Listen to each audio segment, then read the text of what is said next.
Shalom, salam sejahtera buat kita semua. Salam bahagia. Kita ketemu lagi di TV Pantai Costa.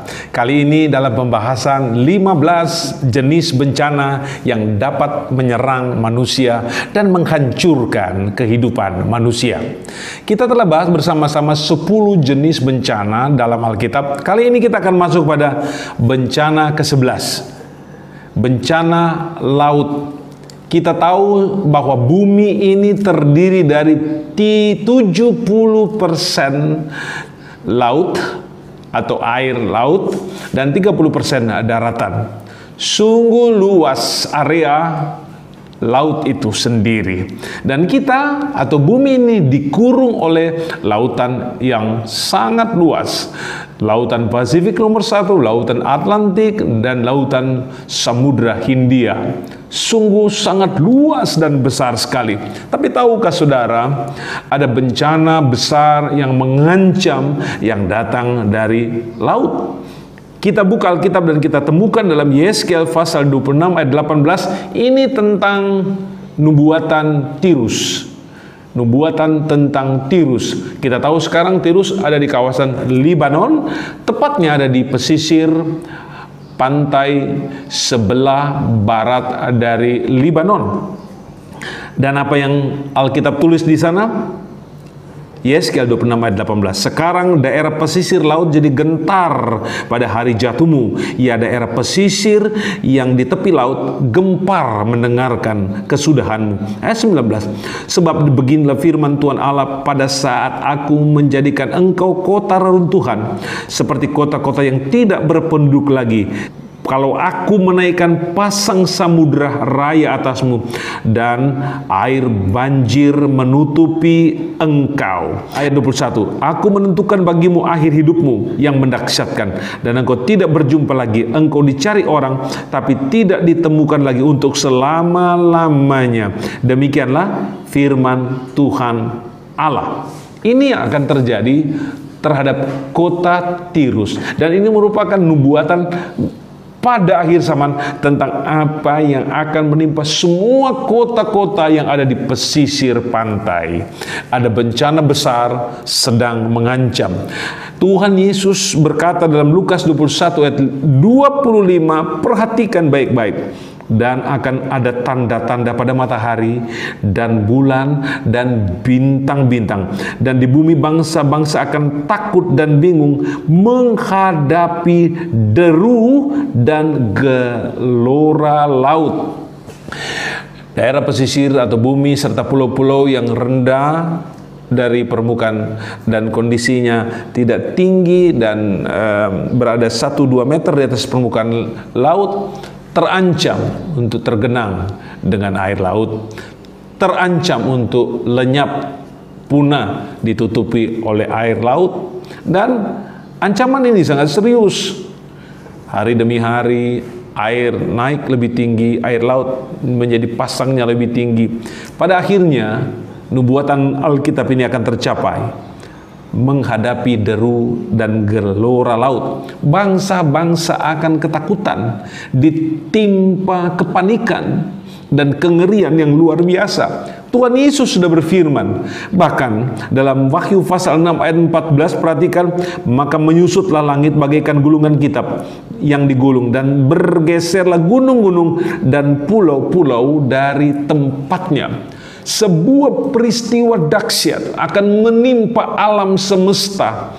Pulau-pulau akan hilang lenyap, tidak lagi ditemukan tempatnya. Bahkan laporan dalam Wahyu 8 ayat 8 sangat jelas. Lalu malaikat yang kedua meniup sangkakalanya, dan ada sesuatu seperti gunung besar yang menyala-nyala oleh api dilemparkan ke dalam laut, dan sepertiga dari laut itu menjadi darah, dan matilah sepertiga dari segala makhluk yang bernyawa di dalam laut, dan binasalah sepertiga dari semua kapal-kapal. Apa yang terjadi? Ada benda asing, ada meteor atau ada bintang, ada gunung besar yang akan dilemparkan ke laut, dan ini akan menciptakan efek apa itu? Sepertiga dari makhluk yang ada dalam laut mati, sepertiga dari kapal-kapal binasa. Ini kengerian yang sangat luar biasa. Akan tercipta kehancuran ekonomi global. Kapal-kapal pengangkut barang, pengangkut minyak mentah, pengangkut gas, itu semua akan tumpah ke bumi.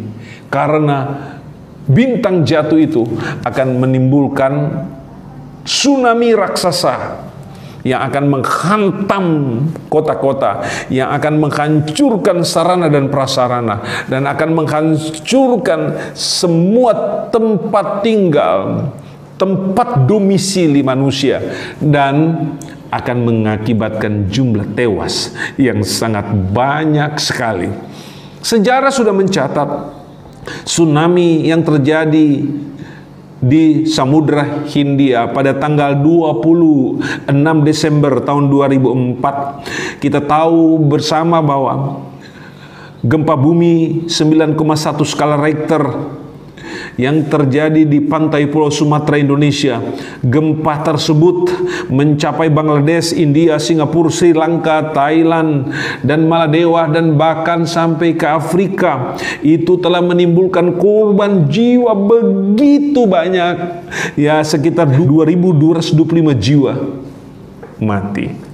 Dan itu menimbulkan kerugian material yang sangat banyak sekali. Tsunami karena gempa yang terjadi di Aceh mengisyaratkan kepada kita demonstrasi Tuhan atas ciptaannya. Angkara murka Tuhan sedang menyala. Dan saudara-saudara sekalian, tsunami yang terjadi karena letusan Gunung Krakatau pada 1883, gelombang tsunami besar yang bermula dari Gunung Krakatau di antara Pulau Jawa dan Pulau Sumatera. Ini menimbulkan korban jiwa 37.000 korban, dan tsunaminya itu setinggi 37 meter. Dan ini telah menimbulkan kerusakan yang sangat parah di Sumatera, di Jawa, dan juga di Kalimantan. Ini peristiwa sejarah yang terjadi di Indonesia.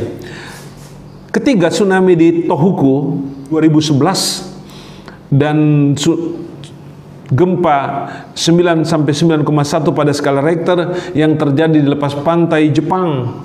Kita tahu bersama bahwa dampak dari gempa bumi itu dirasakan oleh seluruh dunia, dan kita memiliki tayangan-tayangan dari video-video lepas, rekaman dari para pevideo amatir. Tsunami itu setinggi 40 meter, menimbun, menutupi gedung-gedung berlantai sampai 6 dan 7, tertutup dan di bawah hanyut sama sekali, dan menelan korban 120.000 orang.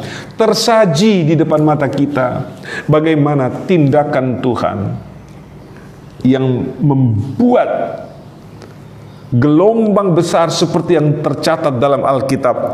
Ini belum lagi mengenai apa yang akan terjadi pada akhir zaman.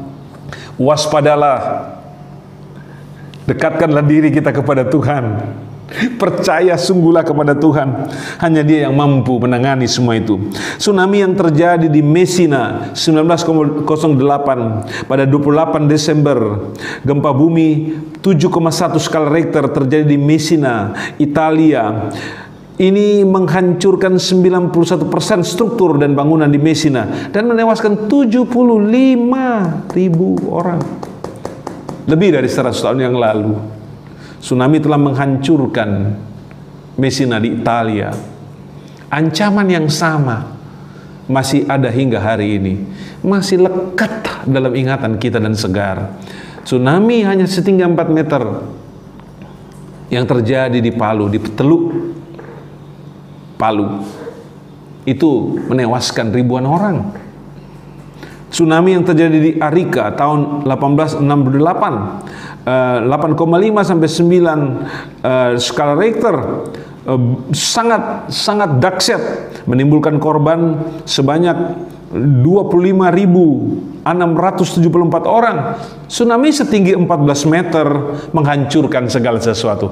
Kelak akan ada tsunami yang di luar batas akal manusia, tinggi sekali, karena terjadi gempa dan patahan-patahan di sesar-sesar yang ada di dalam laut. Patahan-patahan itu akan menimbulkan efek tsunami yang besar. Belum lagi apa kata Alkitab tentang bintang jatuh menimpa laut yang menimbulkan kerusakan sepertiga daripada biota laut mati, sepertiga dari kapal-kapal hancur. Ini adalah kebangkrutan besar akan melanda seluruh dunia. Kita baca dalam Wahyu 16 ayat 3, dan malaikat yang kedua menumpahkan cawan ke atas laut, maka airnya menjadi darah, seperti darah orang mati, dan matilah segala yang bernyawa yang hidup di dalam laut. Setelah bencana yang terjadi dalam Wahyu pasal yang ke-8, sekarang kita tiba bencana laut yang terjadi dalam Wahyu pasal 16 ayat 3. Bagaimana cawan murka Allah ditumpahkan ke atas laut, dan laut menjadi sasaran penghukuman Tuhan. Alkitab jelas berkata bahwa laut jadi darah, dan matilah segala yang bernyawa di dalam laut. Laut itu menjadi beracun, racun yang membunuh seluruh isi laut. Dari binatang yang paling kecil, dari ikan yang paling kecil, sampai paus yang paling besar, hiu yang paling ganas, ular yang paling berbisa di dalam laut, mati karena Tuhan menumpahkan cawan angkara murkanya terhadap laut. Ini bentuk penghukuman Tuhan atas manusia yang menjadikan laut sebagai tempat wisata, laut tempat mencari nafkah, mencari ikan, dan laut itu dihukum oleh Tuhan, dan yang terhukum ialah manusia. Waspadalah selalu, hiduplah menurut apa yang firman Tuhan katakan, lakukan dan kerjakan apa yang Tuhan suruhkan kepada kita, maka kita akan dilindungi oleh Tuhan. Sekarang kita akan masuk kepada bencana yang ke-12, bencana penyakit. Dalam 1 Tawari 21 ayat 14. Jadi Tuhan mendatangkan penyakit sampar kepada orang Israel, maka tewaslah dari orang Israel itu 70.000 orang. Ini akibat ulah Daud yang mencoba mengukur kekuatannya, menghitung jumlah orang Israel, mengukur kekuatan populasinya. Ini menimbulkan amarah Tuhan.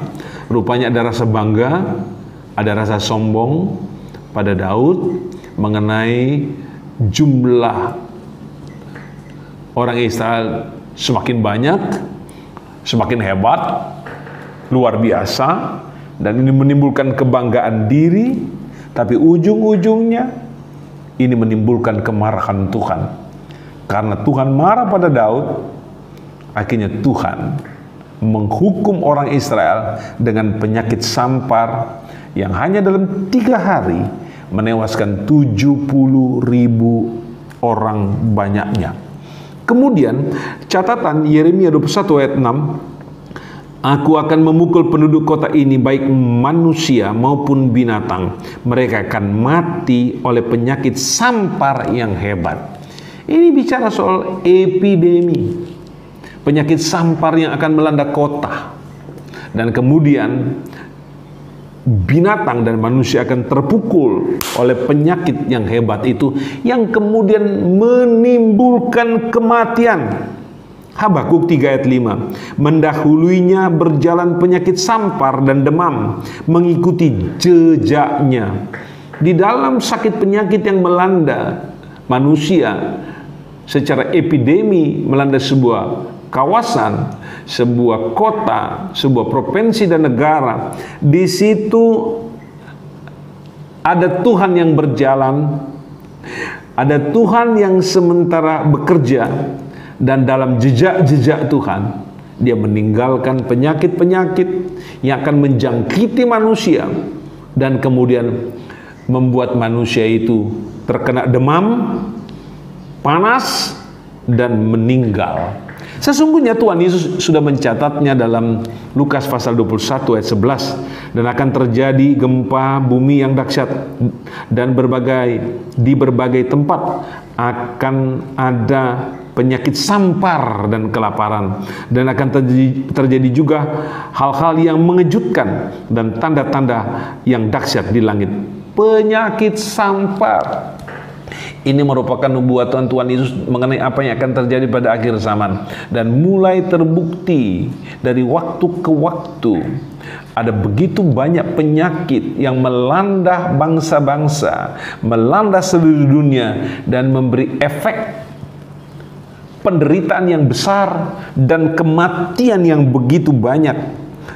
Saudara-saudara sekalian, kita melihat dalam sejarah wabah di Athena pada 430 sebelum Masehi. Wabah di Athena tersebut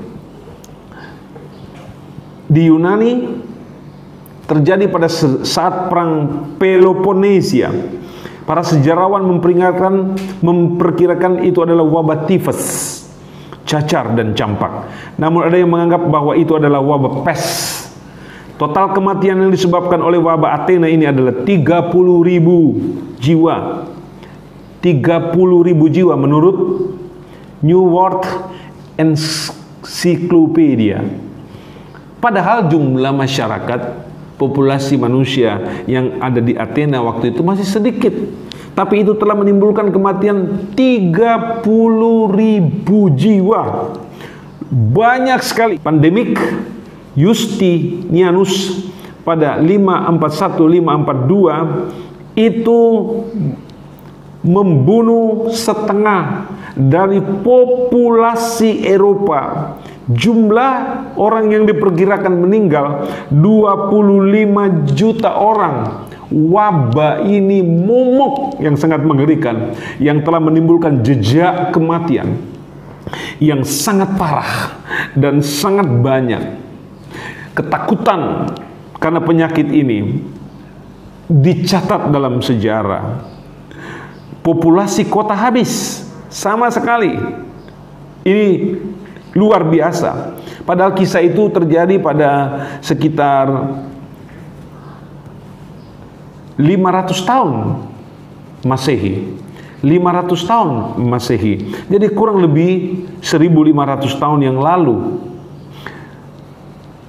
Nah, kemudian tragedi kematian hitam, Black Death, pada 1346 1353, yaitu dalam kurun waktu 9 tahun lamanya, ada sekitar 75 juta sampai 200 juta jiwa meregang nyawa yang diperkirakan tewas karena penyakit ini begitu banyak. Ini pandemik yang terjadi pada tahun 1346 sampai 1353 ini betul-betul penyakit yang sangat luar biasa. Ini diakibatkan oleh virus pes. Virus pes telah menyebabkan kematian yang sangat mengerikan sekali. Pandemi kolera ketiga 1852, 1860. Pandemik yang terjadi di Eropa ini menimbulkan korban tewas 23.000 orang. Kemudian flu yang terjadi pada 1889, 1890 hanya dalam waktu 1 tahun. Pandemik ini telah menyebabkan kematian begitu banyak di seluruh dunia pada waktu itu. Kemudian pandemi kolera, selanjutnya pandemi flu 1918, 1920, dan pandemik ini membunuh sekitar 20 sampai 50 juta orang. Begitu banyak. Dan hari ini dunia dikejutkan dengan pandemik virus corona, COVID-19. Ini mengejutkan dunia, membuat manusia sadar bahwa segala yang dimiliki dan dipunyai tidaklah berarti apa-apa. Hidup hanya tergantung kepada Tuhan. Maka datanglah kepada Tuhan, pasrahkanlah hidup kita kepada Tuhan. Dialah yang sanggup menolong kita. Kita baca sebuah ayat-ayat yang terakhir di sini. Di dalam Alkitab Wahyu pasal yang ke 16 ayat 2. Maka pergilah malaikat yang pertama dan menumpahkan cawannya ke atas bumi. Maka timbullah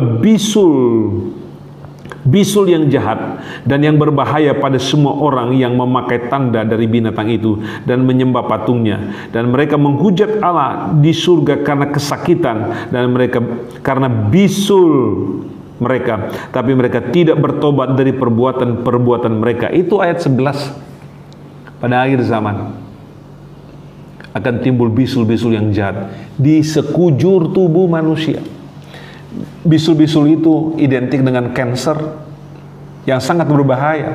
Tapi walaupun seluruh tubuh timbul bisul, dari kepala, pipi, leher, ketiak, bagian perut, punggung, bagian belakang ditumbuhi bisul-bisul yang ganas, tetapi kejahatan manusia semakin menjadi-jadi, bahkan mereka menghujat Tuhan dengan segala perbuatan mereka. Pada akhir zaman, penyakit demi penyakit akan datang melanda manusia, dan manusia akan menjadi korban dari berbagai jenis penyakit. Sebelum hal itu terjadi atas diri dan hidup kita masing-masing, mari bertobat dari dosa. Mari sadar dari pelanggaran-pelanggaran kita. Bawa hidup kita kepada Tuhan. Dekatkan hidup kita kepada Tuhan, supaya kita diselamatkan oleh Tuhan. Terima kasih. Tuhan Yesus memberkati. Amin.